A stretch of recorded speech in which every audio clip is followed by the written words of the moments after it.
This is a test of the National Emergency Alert System. This system was developed by broadcast and cable operators in voluntary cooperation with the Federal Emergency Management Agency, the Federal Communications Commission, and local authorities to keep you informed in the event of an emergency. If this had been an actual emergency, an official message would have followed the tone alert you heard at the start of this message. A similar wireless emergency alert test message has been sent out to all cell phones in the nation.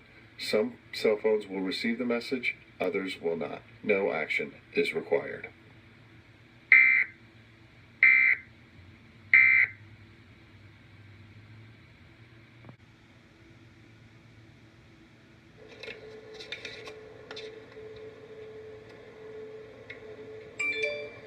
All right, and that was an alert that we were doing the test just to make sure everything is working properly. And we're going to have more news for you coming up right after the break.